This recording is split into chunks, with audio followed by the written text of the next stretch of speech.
할렐루야, 찾아가는 설교 오해선 목사입니다. 오늘 우리를 찾아오신 하나님의 말씀은 갈라디아서 3장 1절에서 5절 말씀입니다. 어리석도다 갈라디아 사람들아, 예수 그리스도께서 십자가에 못 박히신 것이 너희 눈앞에 밝히 보이거늘 누가 너희를 꾀더냐. 내가 너희에게서 다만 이것을 알려 하노니 너희가 성령을 받은 것이 율법의 행위로냐 혹은 듣고 믿음으로냐. 너희가 이같이 어리석으냐. 성령으로 시작하였다가 이제는 육체로 마치겠느냐. 너희가 이같이 많은 괴로움을 헛되이 받았느냐. 과연 헛되냐. 너희에게 성령을 주시고 너희 가운데서 능력을 행하신 이의 일이 율법의 행위에서냐 혹은 듣고 믿음에서냐. 아멘. 하나님의 말씀이었습니다. 자, 오늘 본문에는 성령으로 시작하였다가 이제는 육체로 마치겠느냐라는 구절이 나옵니다. 그렇다면 과연 성령으로 시작해서 육체로 마치는 것, 그것은 무엇을 말하는 것이며 오늘날 우리들에게 적용할 때는 어떻게 적용되는가? 함께 생각해보는 시간을 가지겠습니다. 바울은 갈라디아 지방에서 복음을 선포했습니다. 오직 예수 그리스도를 믿는 믿음만이 하나님의 백성이 되는 조건이다. 자, 갈라디아인들은 이 메시지를 열광적으로 받아들였고 우상 숭배에서 돌이켰습니다. 그리고 예수 그리스도에 대한 믿음으로 성령을 받고 하나님의 백성이 되었습니다. 그런데 그 후에 바울은 갈라디아를 떠나게 되었고, 바울이 떠난 지 얼마 안 돼서 예루살렘 교회의 유대인 그리스도인들이 갈라디아에 도착했습니다. 자, 유대인 그리스도인이라는 것은 유대교를 믿던 유대인인데 개종해서 그리스도인이 된 자들을 말하는 것입니다.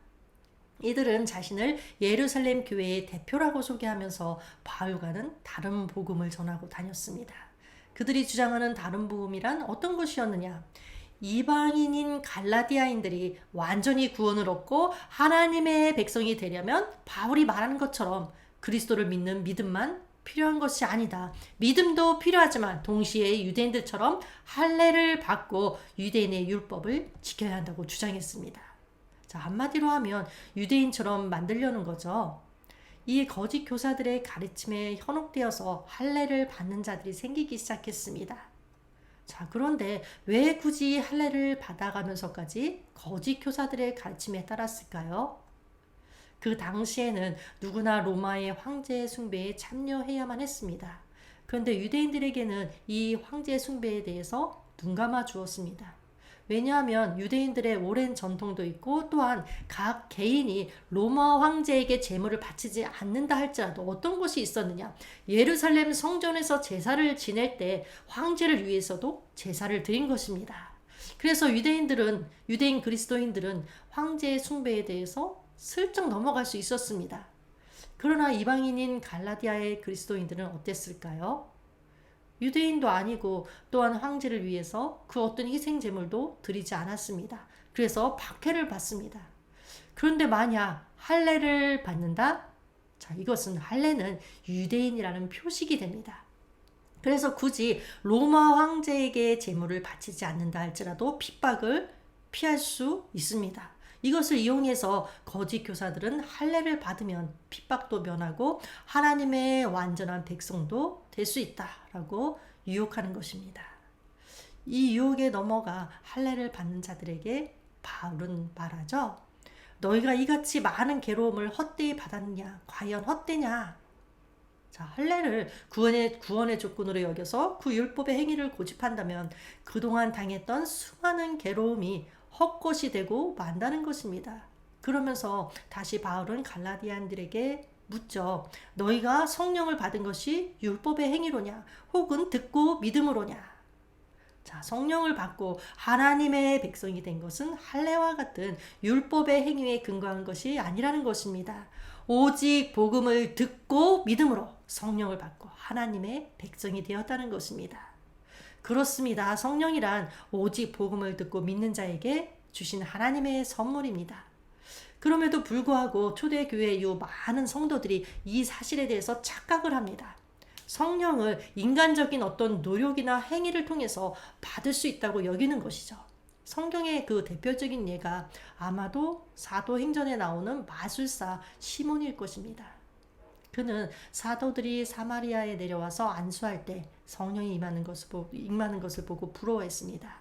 그래서 사도들에게 돈을 주고 그 능력을 사려고 하죠.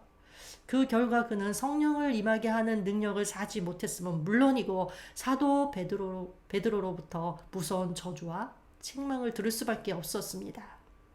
어디 마술사 시몬뿐이겠습니까? 오늘날에도 여전히 지극히 인간적인 방법으로 성령을 받으려는 사람들이 있습니다. 이렇게 하면 성령을 받을 수 있다고 하는 사람들의 말에 솔깃해서 방법을 찾아 헤매기도 합니다.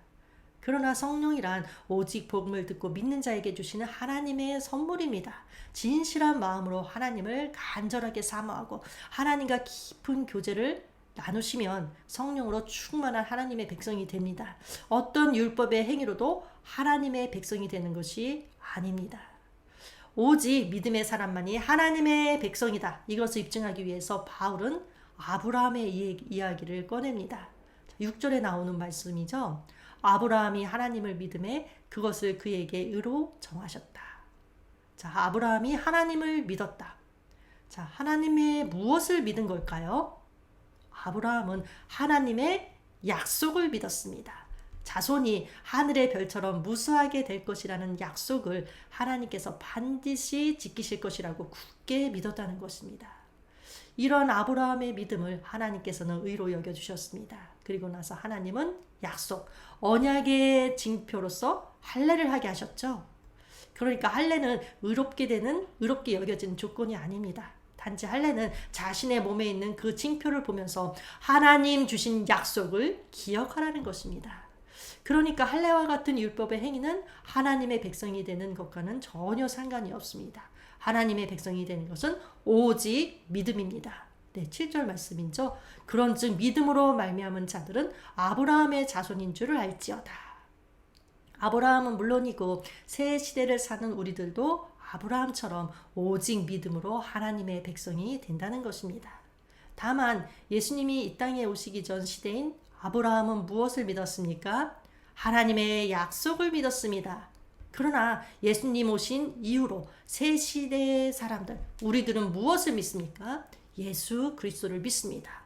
오직 예수 그리스도에 대한 믿음으로 구원받고 하나님의 백성이 됩니다. 하나님의 백성일 뿐만 아니라 한 걸음 더 나아가서 자, 예수님이 십자가를 지신 이후로는 하나님의 자녀가 됩니다. 좀 더 깊은 관계로 들어간 거죠. 그러나 유대인처럼 율법도 지켜야 구원받는다는 거짓 교사들의 게임에 넘어간 갈라디아인들, 그들을 향해서 바울은 책망합니다. 1절 말씀, 어리석도다 갈라디아 사람들아. 어떻게 그렇게 쉽게 넘어가냐는 것입니다. 예수 그리스도께서 십자가에 못 박히신 것이 너희 눈앞에 밝히 보이거늘 누가 너희를 꾀더냐. 예수 그리스도께서 십자가에 못 박히신 것이 너희 눈앞에 밝히 보이거늘, 예수 그리스도께서 십자가에 못 박혀 죽으신 그 사건을 마치 자신들의 눈으로 직접 본 것처럼 확실히 믿고 있었다는 말입니다. 자, 이것이 바로 성령을 받은 가장 분명하고 확실한 증거입니다. 왜냐하면 성령님은 반드시 십자가에 못 박히신 예수님을 증거하게 되어 있기 때문에 그렇습니다. 그런데 그렇게 성령으로 시작하였다가 이제는 육체로 마치겠느냐? 비록 성령의 역사로 복음을 듣고 믿어서 하나님의 백성이 되었다 할지라도 할례를 구원의 조건으로 받아들인다면 어떻게 되는 것이냐? 육체로 마치는 결과가 된다는 것입니다. 예수 그리스도의 죽으심을 헛되이 하는 것이기 때문에 그렇습니다. 그러면 육체의 의미에 대해서 한번 우리 생각해 볼까요? 신약 성경에서는 두 가지 용례로 사용되는데 하나는 단순히 자연인으로서의 인간의 이 신체를 가리킵니다. 또 다른 하나는 죄의 본성을 쫓는 육적 자아를 가리킵니다. 오늘 본문에서는 후자의 의미, 즉 죄의 본성을 쫓는 육적 자아란 의미로 육체란 단어가 사용되었는데 그렇다면 육체로 마친다는 것은 무엇을 의미하는 것이냐? 죄의 본성을 쫓는 육적 자아를 따라 살아가는 것을 말합니다. 성령으로 시작된 믿음이니까 성령을 따라 살아가야 하는데 육적 자아를 따라서 살아간다는 거죠. 그러면 비록 성령의 역사로 시작된 믿음이었다 할지라도 육적 자아를 따라 살아가기 때문에 육체로 마치는 결과가 됩니다. 구원이 아닌 멸망의 길로 가는 것입니다.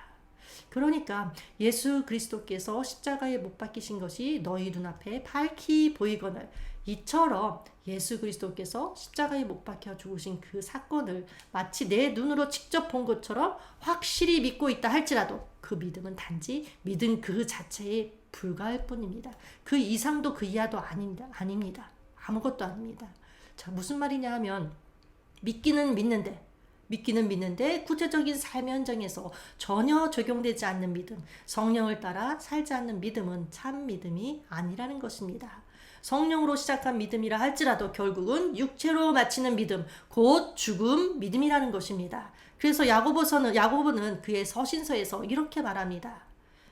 네가 하나님은 한 분이신 줄을 믿느냐? 잘하는도다. 귀신들도 믿고 떠느니라. 아, 허탄한 사람아, 행함이 없는 믿음이 헛것인 줄 알고자 하느냐? 자, 믿는다고 해서 다 참 믿음이 아니라는 거죠. 믿는 대로 생각하고 믿는 대로 행동할 수 없는 믿음이라면 그것은 헛것이고 진정한 믿음이 아닙니다. 참된 믿음이라면 반드시 그 믿음이 삶의 현장에서 적용되고 또 분명하게 나타나게 되어 있습니다. 삶 가운데 변화가 생긴다는 거죠. 그런데 우리 그리스도인들이 잘하는 이야기가 있습니다. 자, 믿어도 사람은 변하지 않더라. 자, 맞나요? 그 믿음이 진짜 믿음, 참된 믿음일까요? 진정한 믿음이라면 믿음에 따른 행함이 있고 따라서 변화가 있게 마련입니다. 근데 우리 그리스도인들이 잘하는 오해하는 것 중에 하나가 바로 이런 거죠. 구원은 오직 믿음으로 받는 것이다 라고 하니까 자꾸 믿음과 삶, 믿음과 믿음의 행위를 분리해서 생각하려는 경향이 있습니다. 그래서 어떻게 살든 삶의 모습과는 상관없이 예수 그리스도에 대한 믿음만 있으면 구원받은 것처럼, 하나님의 백성인 것처럼, 하나님의 자녀인 것처럼 착각을 합니다. 그러나 참된 믿음이라면 그 믿음 안에는 이미 행위가 포함되어 있는 것이나 마찬가지입니다. 왜냐하면 사람은 누구나 다 자신의 믿음대로 말하고 행동하게 되어 있으니까. 그래서 행함이 없는 믿음은 죽은 믿음이라고 야고보가 말하는 것입니다. 자, 아브라함의 믿음만 봐도 그렇습니다. 아브라함이 하나님의 말씀을 믿음에 이것을 그의 의로 여겨주셨습니다. 그러나 아브라함이 나중에 그의 아들 이삭을 하나님께 바쳤을 때 하나님께서 뭐라고 말씀하시나요? 이제야 내가 나를 경외하는 줄 알았다. 아브라함의 믿음이 삶 가운데 적용되고 행위로 나타났을 때 그러한 믿음의 행위를 통해서 아브라함은 하나님으로부터 그 믿음을 인정받았습니다. 그런데 여기서의 믿음의 행위라는 것은 오늘 본문에서 말하고 있는 율법의 행위와는 다른 것이죠. 오늘 본문에서 말하는 율법의 행위라는 것은 할례나 또는 유대인은 이방인과 함께 식사를 하지 않는다. 이런 것 같은 식사법 같은 것들을 말하는 것입니다. 반면 믿음의 행위라는 것은 믿음에 따른 삶, 곧 말씀에 따라 순종하며 사는 삶을 말합니다. 성도 여러분, 지금 여러분의 믿음은 어떻습니까? 여러분의 삶에 적용될 수 있는 진정한 믿음입니까? 아니면 삶과 분리된 믿음, 그래서 삶에 어떠한 영향력도 미칠 수 없는, 어떤 영향력도 미칠 수 없는 거짓 믿음입니까? 진정한 믿음을 갖는 여러분이 되시기를 바랍니다. 믿기만 하고 행하지 않는 거짓 믿음이 아니라 믿는 대로 말하고 믿는 대로 행동할 수 있는 진정한 믿음을 가지시기 바랍니다. 그래야만 그 믿음이 여러분을 죄와 사망에서 구원할 수 있습니다. 성령으로 시작해서 육체로 마치는 것이 아니라 성령으로 시작해서 성령의 열매를 맺으며 성령으로 마치는 믿음이 될 것입니다. 다윗이 범죄하고 눈물로 회개하면서 어떤 기도를 하는지 여러분들 아시나요? 이렇게 기도하죠, 다윗이. 나를 주 앞에서 쫓아내지 마시며 주의 성령을 내게서 거두지 마소서. 다윗이 범죄하고 나서 가장 두려웠던 것은 주의 성령이 자기에게서 떠나는 것이었습니다. 왜냐하면 다윗은 보았습니다. 성령님으로 시작한 사울이 성령님이 떠나고 육체로 마치는 것을 보았기에 그것이 얼마나 비참한 것인지를 다윗은 알고 있었던 것입니다. 하나님께서는 성령으로 말미암아 우리에게 믿음을 주셨습니다. 성령으로 시작했으니 성령의 열매를 맺어가야 하는데 행여나 육체에 썩어질 것들을 거두고 있지는 않은지 자신을 점검하고 관리하시기 바랍니다. 하나님께서는 말씀하셨습니다. 사람이 무엇으로 심든지 그대로 거두리라. 자기의 육체를 위하여 심는 자는 육체로부터 썩어질 것을 거두고 성령을 위하여 심는 자는 성령으로부터 영생을 거두리라. 아멘. 기도하겠습니다. 하나님 아버지, 천국은 침노하는 자의 것이라고 말씀하셨습니다. 저희들이 영적으로 무장하고 성령과 말씀으로 충만할 수 있도록 은혜를 베풀어 주시옵소서. 육체를 위하여 심지 않고 성령을 위하여 심는 자, 성령으로부터 영생을 거두는 자가 되도록 믿음 위에 믿음을 더하여 주시옵소서. 예수님의 이름으로 기도합니다. 아멘.